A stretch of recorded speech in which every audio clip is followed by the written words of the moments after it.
mucho gusto verles, una bendición que esté con nosotros. Permítame explicar rápido qué estamos haciendo aquí los domingos, especialmente si usted es nuevo y está acompañándonos por primera vez. Queremos decirle que nos da mucho gusto, es lo que más nos gusta aquí, recibir personas nuevas y conocerle y tener la oportunidad de poder servirle. Le animo a que haga las preguntas que usted guste con la persona que le invitó. Estudiamos la palabra de Dios y de una forma muy abierta. Creemos que la Escritura contiene todo lo que tú y yo necesitamos para poder llevar una vida como Dios la diseñó. Y Él nos diseñó una vida feliz, no sin problemas ni nada, pero una vida feliz. Y es posible hacer eso cuando aprendemos la Biblia. ¿Qué estamos haciendo aquí los domingos? Te explico. Estamos aprendiendo qué dice la Biblia sobre la familia. Y cuando estamos estudiando esto de la familia, aprendemos dos cosas muy básicas. La primera es que Jesucristo dice que nuestra casa, nuestro hogar, es literalmente como si tú estuvieras construyendo una casa. Y que si esa casa que tú estás construyendo no tiene fundamentos sólidos, cuando vengan los problemas y las dificultades y las adversidades, la casa se va a caer, porque Jesús dice que es como si la construyera sobre la arena. Entonces no aguanta mucho. Se ve igual que una casa que tiene fundamentos sólidos por afuera, pero la verdadera fuerza de los fundamentos se revela cuando te vienen los problemas. Entonces, la idea muy concreta aquí es esta: cuando usted enfrente problemas financieros, cuando enfrentes problemas de enfermedades, cuando venga una crisis en tu matrimonio o situaciones difíciles con tus hijos, ¿qué cosa sostiene tu matrimonio? ¿Qué cosa sostiene a tu familia unida? Esa es la pregunta que estamos queriendo contestar. Y cuando nos metemos a la palabra de Dios, lo que encontramos es que Jesús dice que el único fundamento para poder tener una familia sólida que aguante todo lo que nos viene en la vida es tener a Cristo en el centro de nuestra vida. Y esto significa que cuando oímos las cosas que Jesús enseña, las pongamos en práctica. No solamente creer en Diosito, sino poner en práctica las cosas que Jesús nos enseña. Bueno, entre las cosas que Jesús nos enseña y la Biblia nos enseña, hay dos versículos en la Biblia, en el libro de Génesis, que nos enseñan los 4 pilares que sostienen una familia. Imaginen la silla en la que están sentados, debe tener 4 patas, chéquela. Si no tiene 4 patas, no sé cómo está usted sentado, pero debe tener 4 patas, ¿ok? Esa silla de 4 patas le sostiene a usted, sostiene todo su peso, sostiene al hijo que está cargando y su tamalito que está desayunando, lo sostienen esas 4 patas. Imagínese entonces que su familia es como una silla que necesita 4 patas. Con 3 no funciona, con 2 menos y con 1 menos. ¿Cuáles son esas 4 patas? El principio de la separación, el principio de la permanencia, el principio de la unidad y el principio de la intimidad. ¿De dónde sacamos eso? De Génesis 2, 24 y 25, ya lo puse allí. Me disculpo con las personas nuevas porque no podemos explicarlos todos, porque vamos llevando una secuencia cada semana. Entonces estos los empezamos hace meses y estudiamos en qué consisten. Pero nada más para que no te vayas a ir en cero, el principio de la separación enseña bíblicamente cuál es la diferencia entre tu familia y la familia de tus papás. Cómo se tratan a los suegros, dónde entra la suegra, dónde no, si el primo puede vivir contigo o no, qué tanto se mete usted en aconsejar a otras personas, o qué tanto tu mamá es responsable de cuidar a tus hijos. Así de sencillo. Todo eso se contesta con el principio de la separación. Segundo, el principio de la permanencia enseña que cuando yo hago un pacto de matrimonio con una persona, es para toda la vida. Lo único que Dios ha diseñado que es posible que separe el matrimonio es la muerte. Entonces mi esposa y yo tenemos un pacto de vivir amándonos todos los días de nuestra vida hasta que la muerte nos separe. Nos enojamos, nos contentamos, nos ponemos tristes, nos ponemos alegres, las emociones van para arriba y para abajo, pero ese pacto de permanencia no se mueve. Tercero, el principio de la unidad. Este es el que estamos estudiando ahora. ¿Cómo una familia se mantiene unida, sólida cuando le vienen las broncas? Necesita tener el principio de la unidad fundado en la Biblia. ¿En qué consiste el principio de la unidad? La Biblia nos enseña que tenemos que estar unidos en su familia en las cosas que son fundamentales. Ahí sí necesitan, vamos a decirlo así, ser iguales. Necesitan ser las mismas. Que tu Dios, varón, sea el Dios de tu esposa. Que tu Dios, hermana, sea el Dios de tus hijos. Que los principios que están aprendiendo sean los de la Escritura, no uno aprendiendo uno y aprendiendo otra cosa. Porque la división más radical es cuando la división se da o no hay unidad en lo esencial, en lo fundamental. Eso es la unidad en una familia. Entonces nosotros estamos explicando y de allí salieron unas preguntas, dos preguntas. ¿Se puede unir en yugo, casarse, un chico que ama a Jesucristo con una chica que ama a Balaam o que ama a Alá? ¿Se puede casar un musulmán normal, verdad, que son bien devotos de Alá, con un judío que cree en Jehová? O con un creyente que cree en Cristo? Bíblicamente, hablando desde el principio espiritual, esa unión nunca se va a dar en el nivel fundamental, porque dice la palabra que concordia tiene Cristo con Belial, o cómo puedes mezclar luz con tinieblas. Recuerdo, no es asunto en el yugo desigual de religión, no es rollo de la iglesia, de que tu iglesia no se puede casar con los de aquella iglesia. No es nada de eso.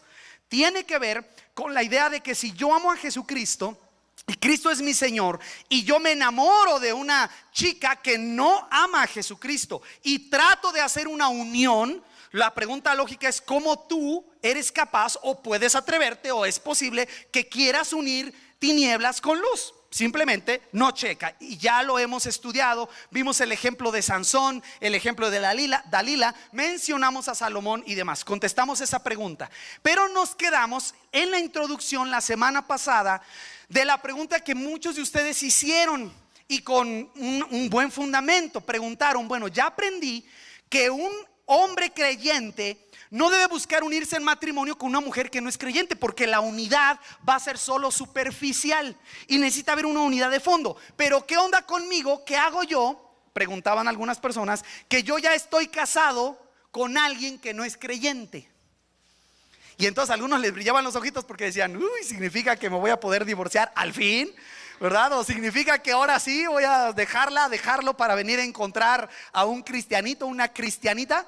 No, la respuesta que aprendimos de la Biblia es que no. Una vez que tú estás casado, este vínculo matrimonial, que es la base de la familia, es tan sagrado que aún el hecho de que una de las partes en ese matrimonio, que llega a Cristo así, no que se forma, que llega a Cristo así, aunque una de esas partes del matrimonio sea no creyente, Dios honra esta unión de matrimonio, y en un sentido, como aprendimos en la Biblia, bendice ese matrimonio, aunque no es la condición ideal. Pero aprendimos que el creyente no tiene el permiso de Dios de agarrar y abandonar a su cónyuge que no es creyente, o provocar una situación de divorcio. ¿Dónde dice eso? Vayan por favor en su Biblia a 1 Corintios 7. Necesitamos checar este pasaje. Y ya habíamos visto unos aspectos de este pasaje, pero es importante amarrar pues lo que hemos estado diciendo, para que, dependiendo de lo que ustedes consideren, cerramos el tema aquí o podemos recibir, por supuesto, más preguntas de ustedes. Muy bien, lo primero entonces, cuando llegamos a 1 Corintios 7, es que Pablo, el apóstol que escribe esta carta, cuando escribe, se sabe que no estaba casado. Y se cree con mucho grado de seguridad que Pablo, cuando escribe esto, era viudo, ¿sí? No dice en ningún lado en la Biblia Pablo era viudo, pero todas las evidencias apuntan a que Pablo era viudo en el momento que escribe esto. Entonces, en 1 Corintios 7, por favor le voy a animar a que usted vea y ayude al que está a su lado a encontrar 1 Corintios 7. Cheque que no esté en Crónicas, a veces nos confundimos con el nombre. Es 1 Corintios capítulo 7 en el Nuevo Testamento. Dice el verso 7: quisiera más bien que todos los hombres fuesen como yo, pero cada uno tiene su propio don de Dios, uno la verdad de un modo y otro de otro. Digo pues a los solteros y a las viudas que bueno les fuera quedarse como yo. Pablo en ese momento, y explico, repito, estaba viudo. Y dice en el versículo número 9: pero si no tienen don de continencia, cásense, pues mejor es casarse que estarse quemando. Y Pablo tiene una referencia directa a la parte sexual, a la sexualidad del ser humano, que por supuesto lo vamos a ver cuando lleguemos a este principio número 4. Así que no se quemen, vamos a llegar ahí en algún momento, ¿sale? Vamos a llegar allí, vamos a aprender qué dice la Biblia sobre la sexualidad.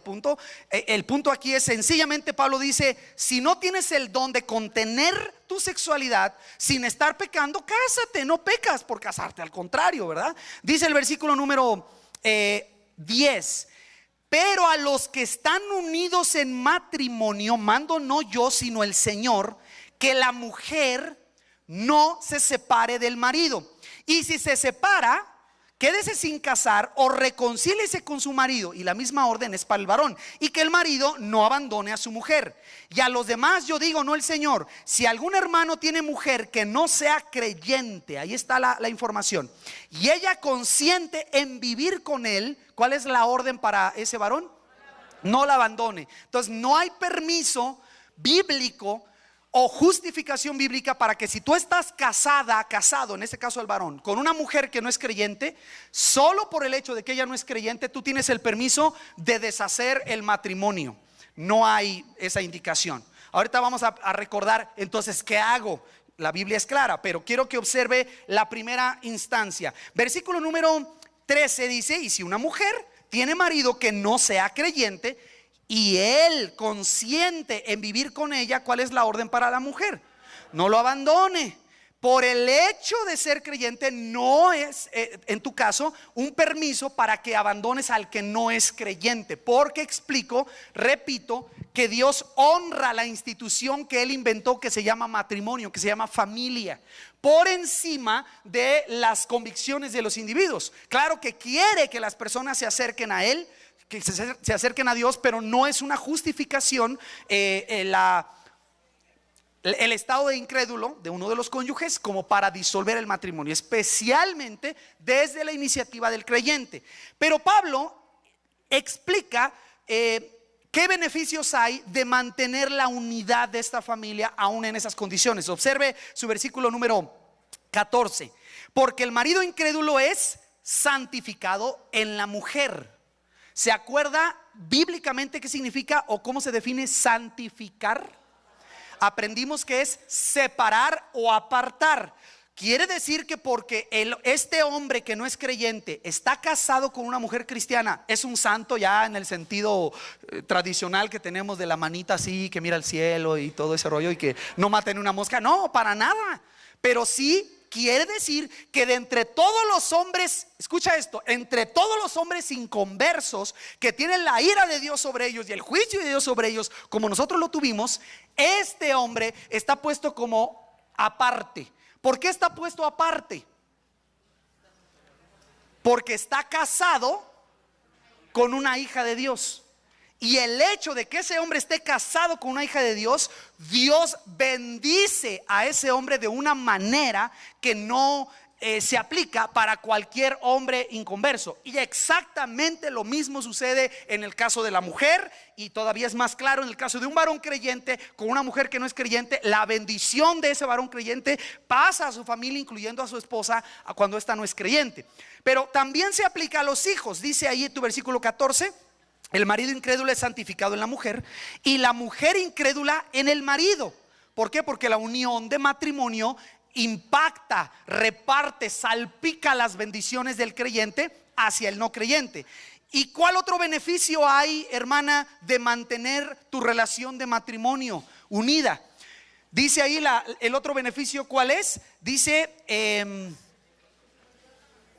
pues de otra manera vuestros hijos serían inmundos, mientras que ahora son santos. Lo mismo, la palabra santo en la Biblia no es una palabra que indica que la persona es carente de error cuando se aplica al humano. Cuando se aplica a Dios, Él es santo, santo, santo, y Él sí es perfecto en una forma absoluta. Pero cuando Dios es quien santifica, siempre significa apartar. Entonces, vamos a contestarlo de manera bien práctica aquí. Vamos a pensar en este ejemplo.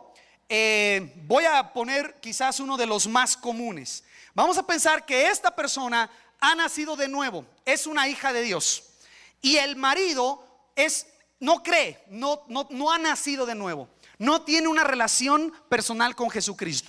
Y vamos a pensar que este matrimonio tiene 3 niños, 2 varones y una niña, las edades que tú quieras. La pregunta, cuando ellos ya casados y ya en esta familia, ella llega a la fe y entrega su vida a Jesús, la pregunta inmediata que sale es: oye, ¿qué pasa con mi marido? ¿Qué pasa con mi esposo? Porque la conducta del esposo aquí, miren hermanos, aquí en San David hemos visto un rango desde esposos incrédulos, escuche lo que voy a decir, que son un ejemplo como esposos, Sí, escuchó bien lo que estoy diciendo. He conocido esposos incrédulos que son un ejemplo como esposos, responsables con su esposa, tienen liderazgo sin Cristo, pero tienen liderazgo en su familia, proveen, no se esconden entre las faldas de la esposa, son varones que llevan liderazgo. Usted los ve y dice: oye, a este nomás le falta persinarse y ya, ¿no? Estaría adentro, ¿no? Este nomás le falta entregarle su vida a Jesús. Desde ese rango no creyente hasta el extremo del marido tomador, golpeador y mujeriego, taur y todo lo demás, ¿no? Con su caballo y que anda de borracho allá afuera, acostándose con mujeres y metido en pleitos. ¿Sabe de qué hablo? No voy a decir amén, pero usted me entiende. Pero aquí lo importante que quiero que notes es esto: no se trata de lo malo o lo bueno que es el esposo en este ejemplo. Se trata de que en este ejemplo esta persona no ha nacido de nuevo. Bíblicamente este hombre está muerto en sus delitos y pecados. Aunque sea muy buen esposo, responsable, educado, lo que tú quieras, o sea un patán, de todas maneras la condición que estoy describiendo es de alguien, como Pablo lo llama aquí, que no sea creyente. No tiene que ver directamente con la conducta. Entonces la pregunta de la hermana que viene a Cristo, entrega su vida a Jesús, tiene sus hijos y a su esposo que no es creyente, es: hermano, ¿qué onda con mi esposo? ¿Me debo separar? ¿Qué onda, hermano? ¿Lo dejo? Porque ahí entran, como hemos explicado aquí, toda una gama enorme de experiencias matrimoniales que pasan los que son creyentes. Ya te expliqué. Desde la persona que dice: es que mi esposo es muy lindo, nada más no cree, sigue allí, quiere seguir casado conmigo, ama a mis hijos a su manera, ¿verdad? Y a mí me pega nada más una vez al mes, ¿verdad? A su manera, me quiere. Dicen: lo debo dejar. Hasta el rango de cosas, situaciones muy serias, muy dolorosas, de mujeres que sufren violaciones sexuales de su propio esposo, de mujeres que son usadas por el esposo para prostituirse, mujeres que son golpeadas, mujeres literalmente que son abandonadas. O sea, el esposo está allí, pero no está, o sea, vive allí, es como hotel. Llega en la noche y pide la comida y pide la ropa y sexo, y se va al otro día en la mañana y llega 3 días después y quiere lo mismo y exige. Hasta personas que han sido golpeadas. Y aquí hemos conocido familias, lamentablemente muchas, donde esta persona que no es creyente ya empieza a abusar, a afectar seriamente la vida de los hijos. Y entonces la pregunta está ahí, y la pregunta es válida y es genuina: ¿debo separarme del matrimonio? ¿Debo salir del matrimonio por un marido, un esposo que no es creyente? La respuesta la está dando la Biblia. Si él consiente en vivir con ella, ¿qué dice la Biblia? No lo abandone. ¿Quiere decir que ese es el matrimonio ideal y viven felices para siempre en un atardecer de Blancanieves? Para nada. ¿Quiere decir que esa es la vida que Dios diseñó? No. ¿Quiere decir que así debe quedarse la cosa también? Esa es otra pregunta muy común. ¿Debe quedarse así la cosa? En el caso de un marido que es lindo ahí, que es buena onda, la esposa no tiene mucho conflicto. Pero ¿qué sucede cuando la esposa es golpeada? ¿Qué sucede cuando la esposa es maltratada y se convirtió a Cristo? Y entonces pregunta: oye, ya me convertí, y la Biblia dice que si me pegan, debo de poner la otra mejilla. Y entonces la esposa, con toda una pregunta genuina, dice: ¿qué onda? ¿Ahí se vale o no? Mi esposo me engañó, se fue con otra mujer, o salió o anda con otra mujer. Yo soy cristiana, entonces ¿qué? ¿Lo debo de aguantar y orar por él que le vaya bien? ¿Entiendes? Son preguntas serias, genuinas, pero quiero explicar y aclarar. La Biblia enseña que si él consiente en vivir con el creyente, en este caso con la hermana, dice: no lo abandone, no salga de allí nada más por ese tipo de cosas, porque el marido es santificado en la mujer. Es decir, este hombre tiene, escúchalo así, vamos a empezar de abajo. ¿Qué necesita ese hombre? Entregar su vida a Jesús, ¿no? ¿Cierto? Ok. Mantenerse unido a esa mujer le da más posibilidades a ese hombre de conocer a Cristo que fuera de este matrimonio. ¿Por qué? Porque Pedro dice en la primera carta que si la mujer tiene una conducta como Dios la ordena y es casta y respetuosa y todo ello, y le da buen testimonio, el marido puede ser alcanzado sin palabra por la conducta de la esposa. Pero si el marido no está allí, pues, o la esposa más bien no está allí, y eso se separa, hay menos posibilidades. Dios lo puede alcanzar, Dios puede transformar la vida de cualquier persona, pero ¿me entiendes? ¿Qué más cerca puede tener ese hombre a una persona cristiana que a su propia esposa? O yo te preguntaría, si aquí vamos a poner que se llama Romeo, ¿no? Ese Romeo necesita conocer a Cristo, ¿qué persona más cercana cristiana tú le podrías poner cerca? ¿A poco podrías decir, le voy a mandar un compañero de trabajo? Pues sí, puede ser un compañero de trabajo, pero la influencia que tiene un compañero de trabajo en la vida de esa persona es así. No, voy a decirle a su papá, que su papá le predique. La influencia del padre nunca es tanta, ¿verdad?, en la vida de un hombre así, casado, como la es la vida de su esposa. Por eso lo que está diciendo la escritura es, no lo abandones, porque en esa condición de matrimonio el marido es santificado. ¿Cuál es otro beneficio? Fíjense en esto. Híjole, y lo hemos tenido que platicar muchas veces. Según el versículo 15, la última parte, dice que si este matrimonio se disuelve, observe la indicación ahí en el versículo 15, la mujer incluye en el marido, pues de otra manera, o sea, si se da una separación, vuestros hijos serían inmundos mientras ahora son santos.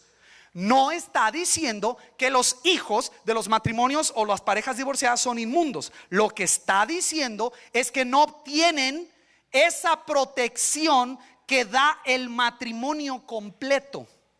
Así de sencillo. Es decir, es más benéfico en la gran mayoría de los casos. Hay algunas excepciones.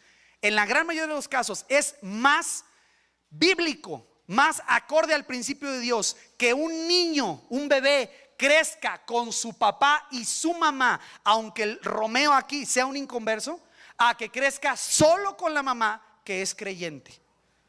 ¿Entiende lo que estamos diciendo aquí? Dios honra este patrón, tanto que estaría indicando que es más benéfico para los hijos, en la gran mayoría de los casos, que se queden con papá y mamá y crezcan con una familia completa, que crecer con una familia en una situación en la que necesitan adaptarse. Me estoy explicando el principio aquí. Por eso hay muchos ejemplos aquí, muchos ejemplos. Hemos tenido bastantes, lamentablemente, esposas, mujeres especialmente, que tienen una situación en la que el marido está abusando de ella, o muy delicado, abusando de los hijos. Y en ese caso la prioridad de esa mamá es proteger a esos hijos, porque la línea se está pasando. No va a poner primero el matrimonio y el amor a ella, a él, ¿verdad? Y que el precio sean la vida de los hijos. Hay unas líneas que la Biblia nos explica. Ahorita vamos a llegar a ellas. Pero en este caso, cuando nos preguntan, entonces yo creo que voy a salir de esa casa, o la situación va a ponerse tan delicada que va a haber probablemente una fractura. Lo primero que preguntamos es, tienes que evaluar qué es mejor: que tus hijos crezcan con un marido, un padre así pero padre, o que crezcan sin padre. Y le aviso, ninguna de las dos es lo ideal. ¿Sí o no? Ninguna de las dos. A ver, ¿qué prefieres? ¿Marido borracho, golpeador? Pues ninguna de las dos. ¿Prefieres padre a medias o ninguno? No, ninguna de las dos. El diseño bíblico, insisto, repito, es un varón que se somete a Cristo y toma el liderazgo de su casa para hacer una bendición a su familia, con un pacto con una mujer todos los días de su vida, que mantiene unida a su familia en lo esencial. Ese es el diseño bíblico. Pero usted notará que por nuestra ignorancia, nuestra rebeldía, arruinamos lo que Dios hace. Pero no queramos hacer de estas excepciones el principio bíblico. El principio bíblico es claro. Segundo ejemplo que le doy: jovencita, con su novio. Andan de desobedientes por ahí en una relación de noviazgo que no es adecuada, sus emociones se disparan, las hormonas que son normales en una etapa de nuestra vida y la sexualidad que es como un fuego, dice la Biblia, ¡pum!, se destapan allí. Dice, los abuelitos decían, ¿verdad? El hombre es fuego, la mujer es estopa. ¿Saben lo que es estopa? Y luego viene el diablo y le sopla. Decían los abuelitos. ¿Por qué? Porque así es nuestra sexualidad. Entonces, en este segundo ejemplo están los noviecitos, sostienen relaciones sexuales antes de estar casados y se produce un embarazo. Y se dan cuenta que era solo un rollo de emoción, que realmente no están seguros si quieren tener un hijo dentro de este matrimonio. ¿Sabes qué es lo primero que hacemos en esos casos? Explicar el principio bíblico, explicar lo que enseña la Escritura, en qué consiste el pecado, se lleva a través de todo un proceso. Pero para este ejemplo la pregunta es, a la dama a veces, a la mamá, vas a tener a tu hijo y te vas a casar con Romeito, ¿verdad? Para formar una familia y que tu hijo crezca con un padre aunque no es creyente. ¿Es eso mejor o te vas a aventar tú sola? Y te vuelvo a explicar, ninguna de las dos son lo ideal. No vayan pensando, muchachos, jovencitos o jóvenes que están aquí, ay, pues yo a ver cuál hago. Voy a tener mi hijo y yo sola. No, voy a tener mi hijo y me caso. No le hace con el borrachín de la esquina, no, me caso con él, no importa. Para tener una familia, escucha bien, no tienes que hacer eso porque Dios te ha ordenado cómo se debe de hacer una familia.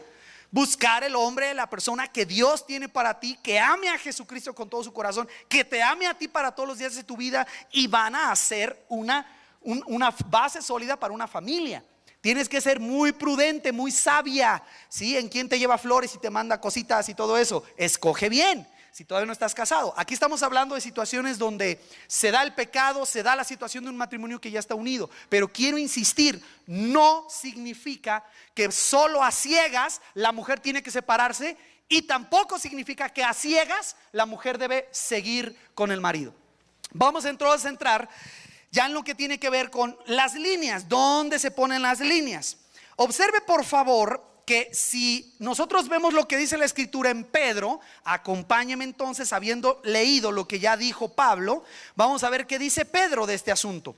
Y explico que esto tiene pues 2000 años, ¿no? Practicado en todas las culturas por la Iglesia de Cristo, y ha funcionado sin importar contextos culturales regulares, ¿verdad? Sigue funcionando el principio. Y ahí en 1 de Pedro capítulo 3 se explica cuál debe ser la estrategia de una persona que está casada con alguien que no es creyente. Ya lo habíamos visto, pero quiero mencionarlo. Dice el versículo 3, capítulo 3 verso 1, 1 de Pedro 3 verso 1: asimismo vosotras mujeres, en este caso le habla a las mujeres, estad sujetas a vuestros maridos, para que también los que no creen a la palabra sean ganados sin palabra por la conducta de sus esposas, considerando vuestra conducta casta y respetuosa. ¿Ok? E incluso hay una indicación muy relevante para los tiempos que vivimos. El varón hoy es engañado con la idea de que tiene que ser un macho y hacer lo que se le da la gana, es engañado con eso, y el diablo ha hecho estragos, ya hablaremos en su momento. Pero la mujer hoy es engañada con su belleza. Y para gran cantidad de ustedes, hermanas, a quienes amamos mucho, viven esclavas de su apariencia y piensan que su valor como mujeres, como personas, depende de cómo se ven. Entonces, en el instante en que aparece una pata de gallo aquí, híjole, ¿verdad? En el instante que una lonjita, una llantita se presenta, pega muy fuerte en algunas personas. Entonces, la Biblia enseña por qué cosas hay que preocuparse. Dice el versículo número 3: vuestro atavío, vuestro vestido, ¿qué dice allí, hermanas? No sea el externo de peinados ostentosos, de adornos de oro, de vestidos lujosos. O sea, no te preocupes por ese vestido. ¿Por cuál vestido te debes de preocupar? Versículo 4. Mira, sino el interno, el de corazón, en el incorruptible ornato de un espíritu afable y apacible, que es de grande estima delante de Dios. Entonces es muy interesante porque los varones, cuando estén buscando a su novia o a quien quieran en algún momento que sea su esposa, no se dejen ir por cómo se ve solamente. Porque la Biblia está enseñando claramente que lo más valioso es el corazón de esa mujer, no cómo se ve. Hay una tradición por ahí muy antigua en el mundo, no tradición, una forma de pensar que dicen, ¿verdad? Que a veces entre más bonitas, menos inteligentes. Así dicen en el mundo. Y a veces entre más feitas, dicen, más listas. Ya van a ir unas hermanas a tomarse un diente, ¿verdad? Para maquillarse así raro. Y claro, no, es un mito. En un sentido es un mito. Pero lo que explica el mito es como algunas mujeres quieren tener un valor y adquirir un valor solo basándose en cómo se ven, cuando lo más importante que enseña la Escritura es el corazón de esa mujer. Es un corazón de una mujer que ama a Jesucristo, un corazón de una mujer que tiene un espíritu afable, apacible, tiene un corazón por las personas, un corazón que busca lo recto, lo correcto. Y eso, dice la Biblia, es lo que en el caso bíblico, de acuerdo, es lo que el varón tiene que buscar. Ahora, si tiene ese corazón y le echa una vueltita ahí al peinado, pues qué bonito, ¿no? Qué bonito. Algunos diríamos, por favor, échale una vuelta, ¿no? Pero me entienden, no es el punto. El punto es el corazón, el interno, el atavío interno. Y luego Pedro pone el ejemplo de las mujeres de antaño. Dice, porque así también se ataviaban en otro tiempo aquellas santas mujeres que esperaban en Dios, estando sujetas a sus maridos, como Sara obedecía a Abraham llamándole Señor, de la cual vosotras, le dice Pedro a las mujeres, habéis venido a ser hijas, si hacéis el bien sin temer ninguna amenaza. Y luego viene la orden al marido: vosotros maridos igualmente vivid con ella sabiamente. Y miren qué hermosa frase: dando honor a la mujer como a vaso más frágil y como a coherederas de la gracia de la vida, para que vuestras oraciones no tengan estorbo. Ya llegaremos, hermanos, a estas cuestiones. Estas cuestiones tienen que ver más como con el trato matrimonial, pero aquí estamos hablando de en qué momento la Biblia explica o estipula que una persona que no es creyente tendría que poner la línea. Entonces, es con la conducta correcta. Va a tener que ser un trabajo arduo. Vas a tener que esperar, si tu objetivo es ganar a tu esposo dentro de esa relación de matrimonio, vas a tener que esperar resistencia y oposición. Y es la idea de que es la confianza de esta Julieta en que Dios es más poderoso para ganar a Romeo que ella. Como ya habíamos indicado, detenerse, evitar agarrarse a bibliazos a su marido, ¿verdad? Y ponerle ahí, te me sientas y escuchas la hora y media que dura el sermón de Alex, ¿verdad? Y ahí está el señor dormido, y escúchalo, y este también, y les ponen todos los discos. Está bien. O sea, usted será sabia para saber lo que ha de hacer, pero el punto, el principio aquí es que es Dios el que va a hacer esa obra a través de tu conducta, más que Dios haciendo la obra a través de lo que tú dices. Es la conducta lo que la Biblia explica que es más efectivo. Entrega, pues, la idea sería aquí: entrega al Señor a tu esposo. Ya, Dios se va a encargar de él. Tú haz la parte que te corresponde, pero entrega al Señor a tu esposo. En el caso de la esposa, implica el reconocimiento de que Él es autoridad, el sometimiento de tu parte en todo aquello que no contradiga un mandato bíblico. Entonces, ¿cuál es la línea en la cual una mujer, voy a seguir en este ejemplo, tendría que parar a ese esposo y considerar la posibilidad de que esa relación no pueda continuar? La línea es cuando se viola o se rompe algún principio bíblico fundamental. Esa, hermanas, es su válvula de seguridad. ¿Ok? Esa es su válvula de seguridad. Entonces, no tengan miedo a que la Biblia dice que porque tú eres mujer y tienes que ser sumisa, tienes que aguantar todo. No, no es así. Porque la misma Biblia que dice que debemos de ser humildes y poner la otra mejilla, dice que el varón tiene que amar a su mujer y tratarla como a vaso más frágil. La misma Biblia. Entonces pregunto, ¿una esposa tiene el derecho a pedirle a su esposo que la trate bien? Por supuesto. ¿Dónde dice eso? En la Biblia, en algún lado, ¿verdad? Sí. Por ahí, hermano, por ahí. Primera de Pedro, acabamos de leer, capítulo 3, perdón. Acabamos de leer en el último, el verso 7, 1 Pedro 3:7. el marido tiene la orden de tratar a su esposa como vaso más frágil y como coheredera de la gracia de la vida. Es decir, espiritualmente son iguales. Tiene una función de autoridad del esposo, que ya hablaremos, pero en cuanto a lo espiritual, no es menos ni menor la esposa. Somos, Ruth y yo, coherederos los dos del mismo reino que Cristo nos prometió.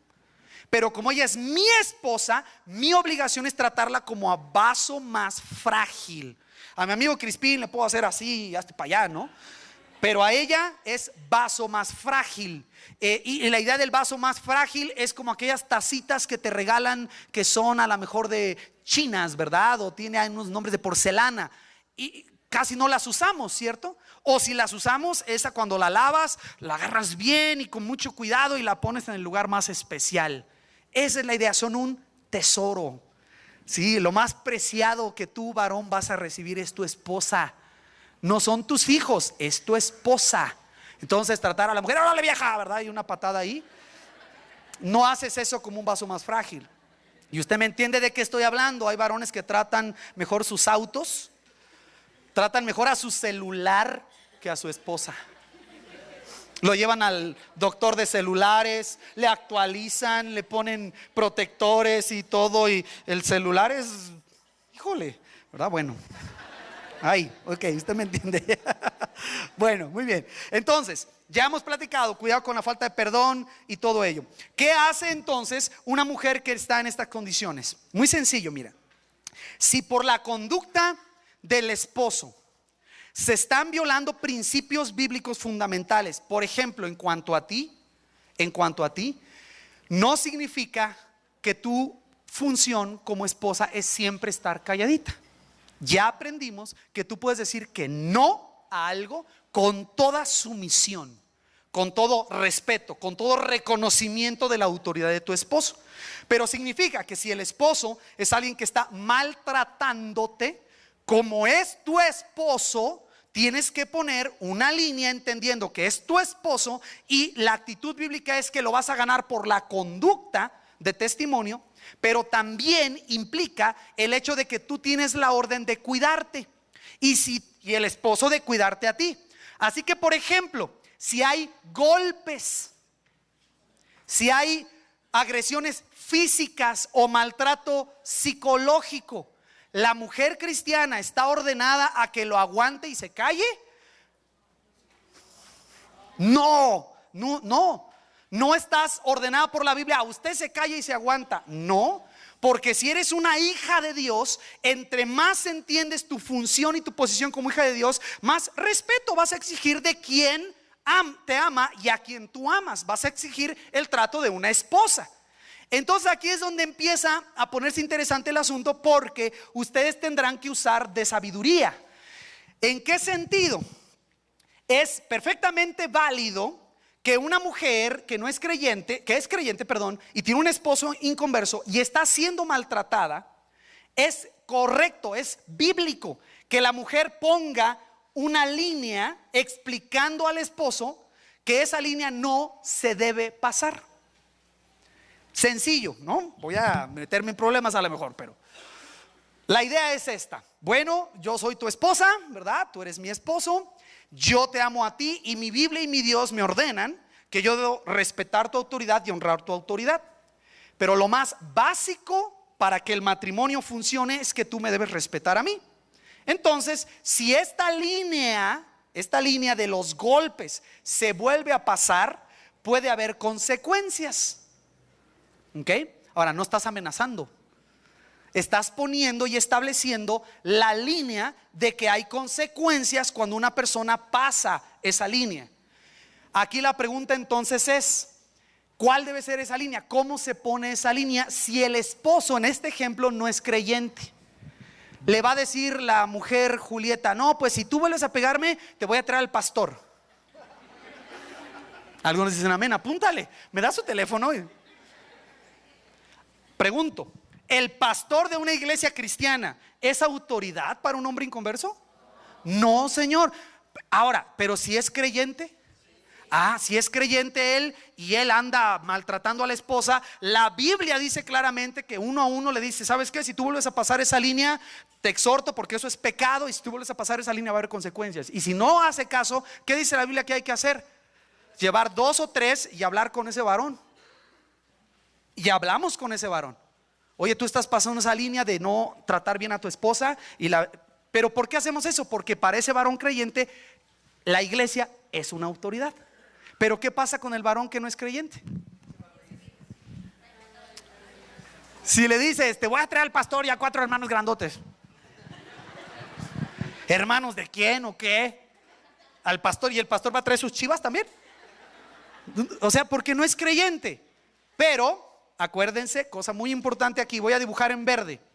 Una familia, acuérdense de esto, está representada, vamos a pensarla como un paraguas. ¿Sale? Un paraguas. ¿Alguien trae un paraguas? Préstamelo tantito. ¿Quién trae un paraguas?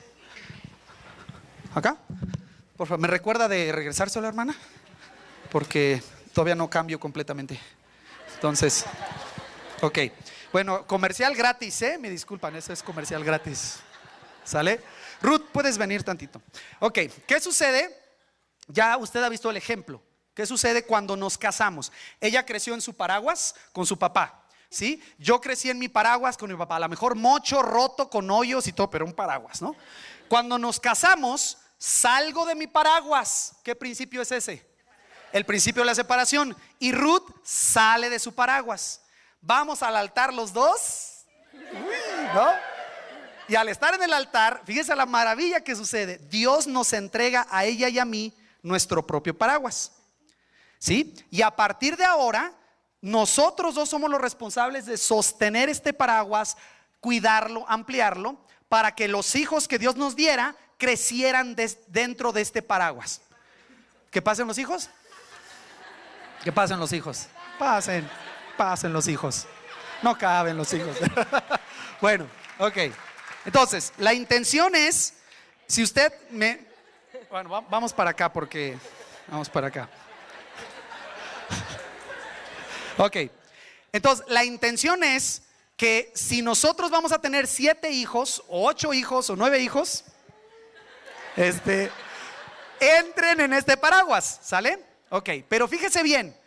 Arriba de este paraguas, sosténganlo por favor allí.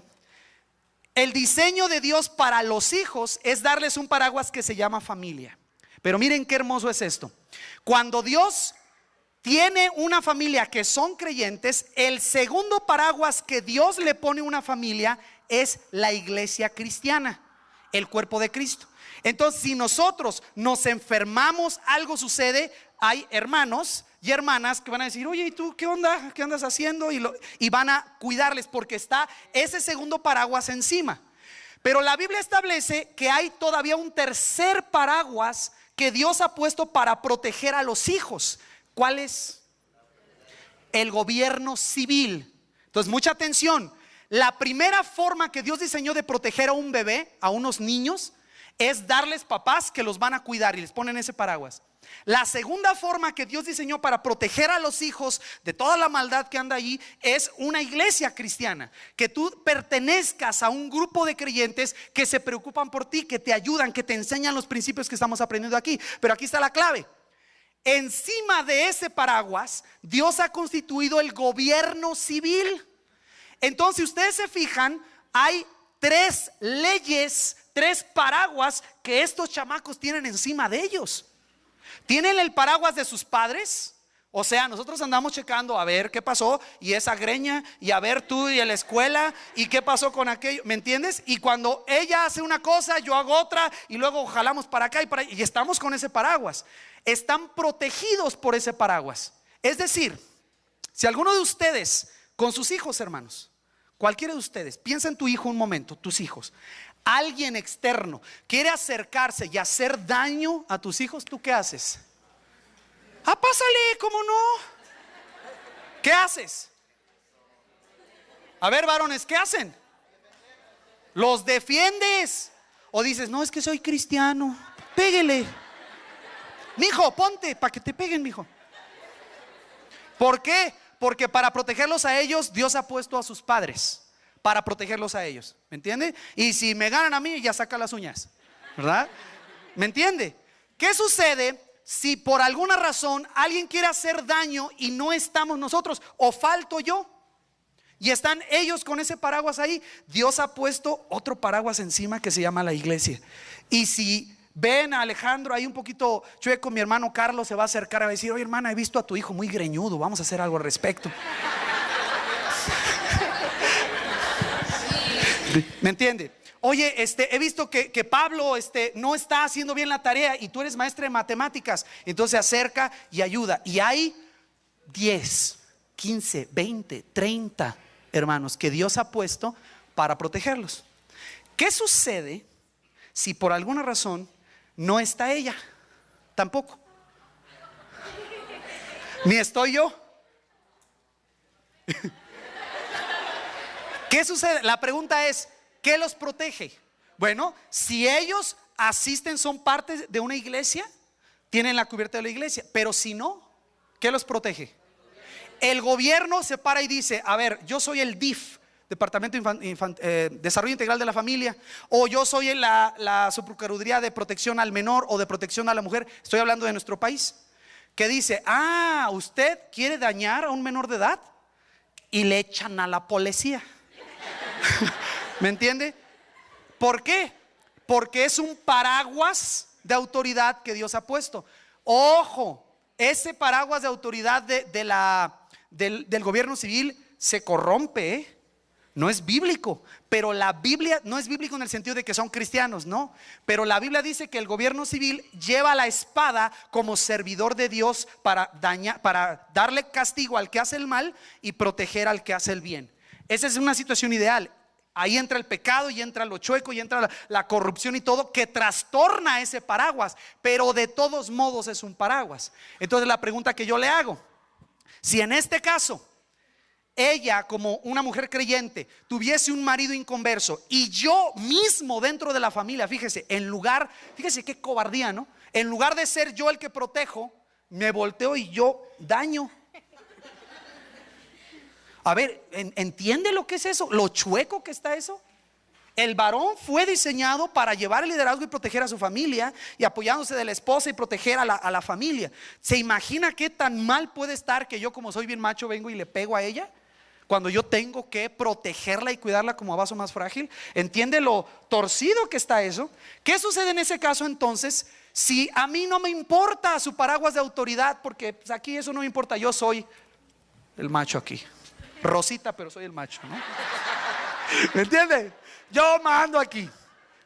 En ese caso, si yo traigo el paraguas y lo uso mal y los daño, y yo fuese inconverso y no reconozco la iglesia, ¿qué autoridad sí reconozco? El gobierno civil. Entonces, bíblicamente, ¿cuál podría ser la función de una mujer que es creyente para proteger a sus hijos? Usar lo que ese paraguas provee, no para hacerme daño, no para vengarse, no es correcto eso, pero sí para proteger a sus hijos. Entonces, ¿está mal que ella recurra a autoridades civiles en el caso de un marido que no es creyente para protegerse ella y a sus hijos? No está mal. ¿Por qué? Porque para eso nos dio Dios ese otro paraguas. Entonces, en una situación, vamos a seguir pensando en este ejemplo.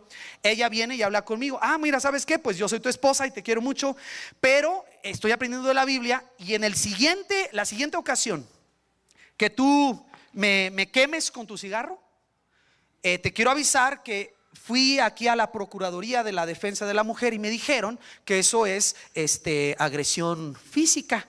Y con que yo explique que tú me estás agrediendo otra vez, directamente mandan personas por ti. No está amenazando, ¿sí me entiendes? Está buscando protegerse y proteger a los hijos. ¿Cuál es la clave aquí? Que si esa línea se establece, y se establece con buen espíritu, con un espíritu afable y apacible, como dice la Biblia, y esa línea se establece y yo la paso, no es ella la que me tiene que pegar, sino esa autoridad que Dios ha puesto para protegernos entra en acción. ¿Me expliqué? ¿Sí? Entonces, en todos los casos, no. En el primero es que no me pusiste cablevisión, te voy a demandar, ¿verdad? No. Estoy hablando cuando se viola un principio bíblico fundamental. Y en el caso específico donde los padres pueden ser quienes están abusando de los hijos. Y le digo una cosa, hermano, es triste y horrible ver, pero hay casos espantosos. Padres que abusan sexualmente de los hijos, de las hijas, prostituyen, las venden, las obligan las explotan. Una serie de cosas que el pecado causa en la vida de un hombre que no tiene a Cristo, que en lugar de proteger a la familia la destruye.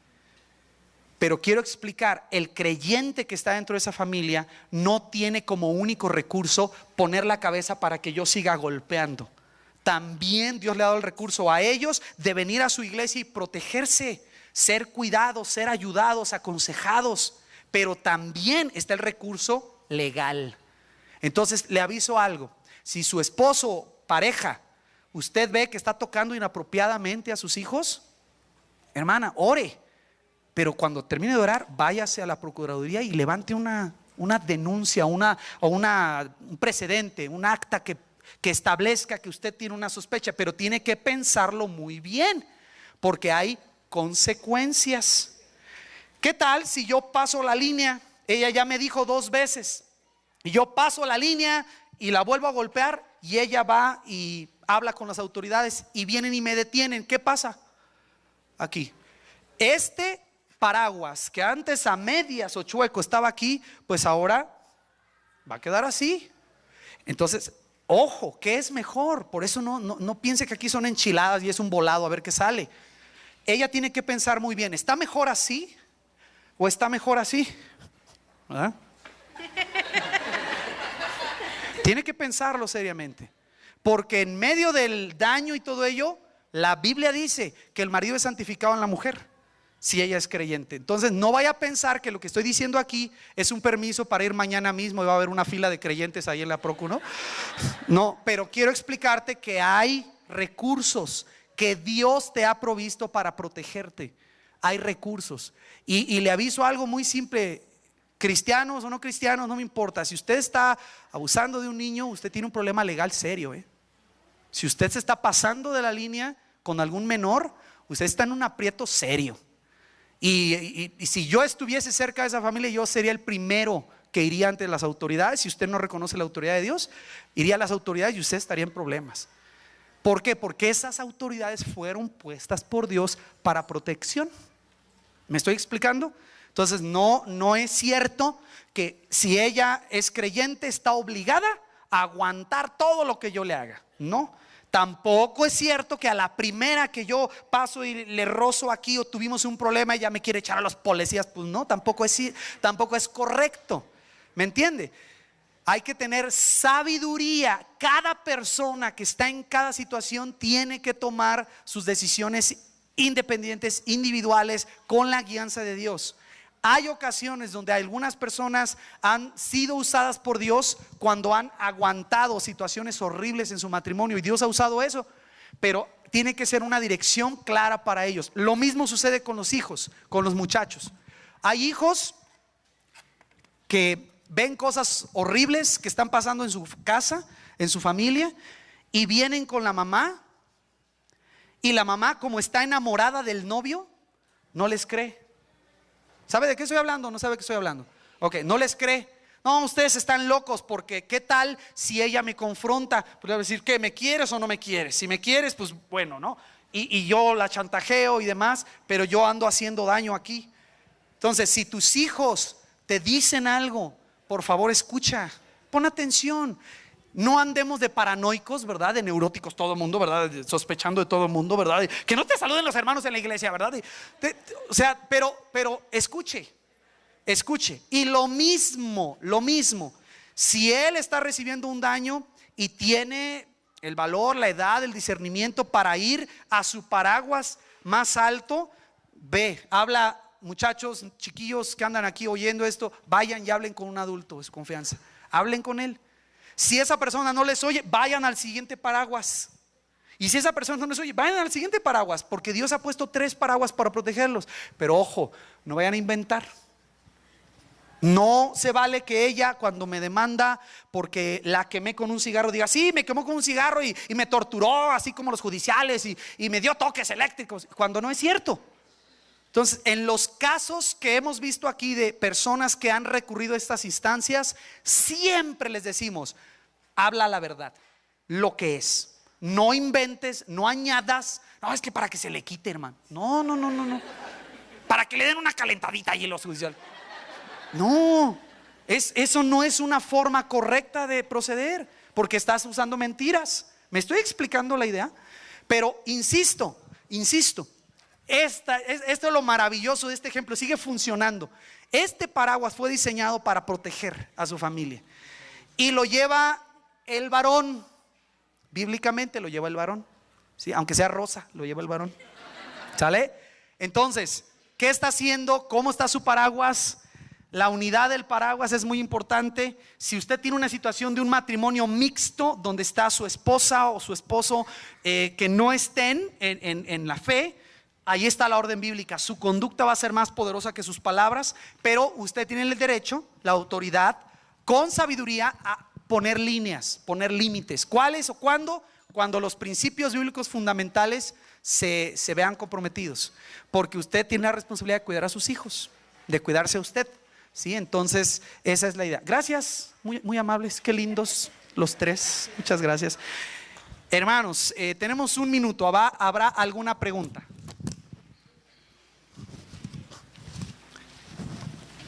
Muchas gracias. ¿Habrá alguna pregunta? Bueno, tenemos 2 minutos, pues, si ustedes no quieren hacer una en un minuto.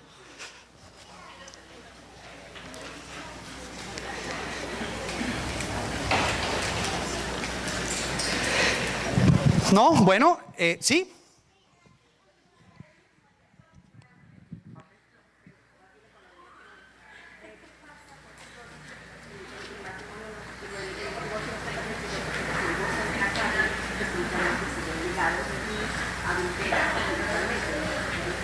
Si se vuelven a casar. Por eso yo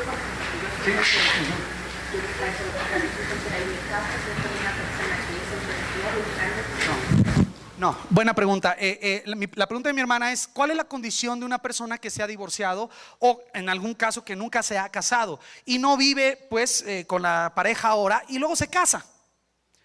Siempre y cuando sea en el Señor, está bien. Si es en el Señor. Pero la pregunta es: sí, si te equivocaste, ¿verdad? Y te casaste con el Romeo tomador y luego escoges al Romeo borracho, golpeador. Así como que ¿qué no entiendes? ¿Me entiendes? Pero espiritualmente, no. Si es en el Señor, amén. Entonces, algunas personas que están aquí vienen de divorcio, son viudas, o han estado solteros y son mamás solteras o papás solteros y no se han casado nunca. Quiero avisarles: Dios puede tener para ustedes, de una forma perfectamente normal, una vida en familia para ustedes, siempre y cuando sea en el Señor, bien hecho, con sabiduría, con tacto, con inteligencia de la palabra, buscando un varón que te ame a ti, que ame al Señor sobre todas las cosas, que esté dispuesto a dirigir tu familia, hermano, buscando una mujer que tenga un corazón de amor a Cristo, de amor a las personas. Y entonces les diría: hermanos, cuando sea el tiempo de los saludos, salúdense, los solteros, los viudos, los divorciados. Yo me estoy poniendo más rojo que ustedes, pero ¿me entiende? ¿Sí?